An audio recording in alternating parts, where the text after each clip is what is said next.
ngukuno twine MP honorable Nabanja Robin ndanawo prime minister ngwa kutandikaho radio ngo kandi barendo umuntu uragamba ruciga rwenyine rwahitongo tatingwe mponti mwene mwashura mwachitera ngo kandi ngo interviews nguzera shata kwezi kwa mushanju abantu badi bakaprayinga ngo twamugambire ngo swati ngushane ngo aza kuterera isimu ntaka batagona parliament hati mbani yaho mbone simu za 0772 azageza bakama nza kubanzeza isimu njacira unajachirire isimu umukaza ndamuzi how are you trusting I'm fine my name is honorable Nabanja Robin aragamba urujungu ndi umane MP wa Kibale district ngo nika trusting ndi mafere ngo haro wakuterire ngo abantu banyu nte ngisongora mu parliamentary ntinka zaga ngo ataka pichi oja parliament nashoma wandige waza parliament naza parliament nashanga ni mu motoka parking nkaho naza mu motoka twagana wagendo vireje nyoka kanturaga ndi smart ndasibo tukaro twanje kanturaga ndajwaraje so naikaho namuramusya yangira ngo umwine radio ngo nditandikireho ngo Kibale abahari abaciga binjira bafuruci yari Kibara bayida ngo nendo muntu uzagamba ruciga Kibale kugira ngo abatezi banje bakaruru nabo mbweno babe served wakireba tashati ya new radio remember I was doing music konga kandi ukaharujire kuno bakurira mbeo ngeno mu interviews nguzirebera shata kwezi kwa mushanju ngusongo yije Kibale muri Kakumero town council Kakumero was there na town council nde okay it was a town council I think so hati anakorachi na yetegura naza mupaka hasikuwa ikira parliament rero yagere kugaruka yagera bato tarakwereka transport akampe biro byo kugaruka byo kunanka yajangu uwo kwa tumuhanda because niwe ndo mulimo oje Kibale ubwira bwa interviews bakoresa interview ono muwagu basa waika interviews okorechi ochape na kwata tax zira za bunyoro naza Kibale remember kijanka the day before na amasaidi za Kisita hari abanyabantu bite bafuruchiro ko witu mucharo na batayira kwa kwezi kwa mshanja zamwe ni dry season hari umucucu mwinji niko nashanga hajya charo umuntu twire Kampala warebe charo chakushobera otetse kucakira na rubayo witu togu mulimo kugwaza kuguma tushinchagarukayo mwene abanzi cyane ntache matira because it was a real village hari ko turya Karimera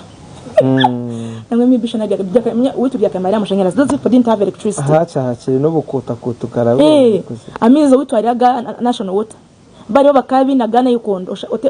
yorezo wa boda matamizi aisha uri mu radio otanabere agakota kanaba so umurimo wa applying so that never nisha because I didn't stand up applying wakagenda direct nisha kuza kaja mu wechikuru ijo kore interviews nisha the only document that I had nganda tamba na wallet yanje ene mu university ID student ID ari onyineje mpika banta mu akayo of course hotel I hotels Kakumero bampa room myama yantwariza je myama bushesha njwara tuza muhoro people had applied bari vinji bamwe barakora ama radios zananka za hoima babire bakabi bari bamanyere broadcasting services hari bona barujire bize kudace kuronemere mu radio ya Nabanja KCR na ikane buzasha abantu bona baragamba runyoro ntaka communicating nabo it was that hard baragamba runyoro I remember karo mushija azani akari teacher ariko aparainja kuza kushema makuru go runyoro runyoro rutoro so none che nashitama nawe bagoma turaganira abajanga bapora injire kimwije because me had not applied and they didn't know what I did I'm going to do bapora injire kimwije bazayo bakoresha interviews kuna amazire ngene ukansigire nko muri muturi bace uri kweta abakuza mu nanka mu misho ga pano yanyeta kana ashitamaho bakabine someone ari kuga mu capital bine some lady from nanka radio ziri nanka Kibale ashitamaho bakabare nkaha akatero kari kakunumisha. It was my first time gukora interview mwene mitoro tabyetegereza so bakoresa interview kandi uta apply nje bagira ngo shanabwo bakaba babagambira nyine izina giye wari gabigoriryo tindamanya so bagira ngo madam present your papers academic papers kashine byompo biretagwa tinyo magaraganje cinyine nijana na ID yanje university nchali student kinka jure na degree nchaye chashuma ngu ID ati sama gugaye wo kurire pano ngushize not ready ngu go yambinga ati baza kwetondije hatwaze ngo naje nazankuto of course naza mutuzimbe batete zimbe kisakiri mu radio hari je ka radio ko nakali kirini hari very smart narambura radio iri kutera music kushana nazamu nayemerera nkuto ndinze ngo nabona taxiraza mubende ngaruke Kampala agenda akisata kawo kakomere nkahe nkene hari honyine ikizibe cyabireho kuri uko atakabona mutoka cyane ko atepike kutwara nkahe mubende imotoka zirendaga kare nkazo turubaya zija mu mwazo so ndagumenyemerera muhanda ndinzire ntambora kabani ryawo there is some guy bamuta ni Pasco right now is ni MP nkanganyika compositing na so now kali staff aize kwa parengero umurimo jasha nyemera kutoja mu madamu ngo bakuyita akaragamba Uganda madamu bakuyita nde ngaruka data guy yagira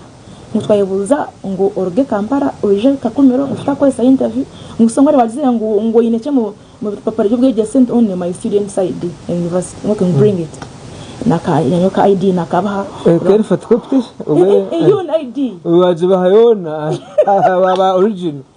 naba ID bakarabyaho barebaho bakinzamu bamara bakataho hot question zatandika Good chance. There's nothing mangu mukira academic bichi mu technical bakamwe as if checkinga thinking capacity of umuntu how quick you can mono no basa kuchenga bate bintu resolving issues and ekibuzo gwakibuzaga of course nokenda manyoro so my interview kele mu rujungu ugabuze chi because interviews ningi bakazibuza mu most of the guys aba parendere nembera zine mishomere mbene that nyo kaja bakamuza ngo gamba rero n'kintu nyondi mu kigo aba apano ko taramanya bishiga ekibuzo barambuliza hana yaba tubakwatira sambwene barambuliza hana and I told them ndi kwaga music bakaba bakachimanya so kuba amazire the last question umuntu wambuze ikibuzo cyo kubanza na banja akariho na wapano yes she was there honorable aza ngukunize buri nashora no yangu yagize nkunka ngo muhara kure twamuha chance tukareba ngumuroge habyo kuja akatashikwijuka akaranyijuka kandi kuba wapana abapana kubaze unishobore nyo najenda so niyo yaze n'umuke tushe tumuhe chance ati bije kunyeta ndi nyankuto if it was a town eri busy in ntambara bakaza kushanga na agenzire uwabirugiriho because the man was ready to go back to Kampala ati na banja yambuza mu trustee ngo ejenika komye community radio eyitense hamisho hari opposite haro emambya FM ya samadha MP akawa constituency ngo ati ya ngo yetwira hambeho batwe barakora umugeni wanka president ane gashi staff wa KSR ni kesi kwa kuwo murimo ngo oyeteguye to kugira ngo haje chiwa hindura radio because already ayana mu competitors batwireho zongu uraza gukora cyukurangu hagira ruya niko kutwabaho ko kutwahindukaho tukabaza harevo yabo na mujantire kini other business waza mu community mu businesses twire muzinke je iri kuza kutamu echora ko you have to be unique the services you give kugira ngo abantu babone reason yo kuruga hari bari kuzyachi kuja kuhagera and that was the last question abaterenga uza shuga hati yo mu mugwe cyaro because nyonka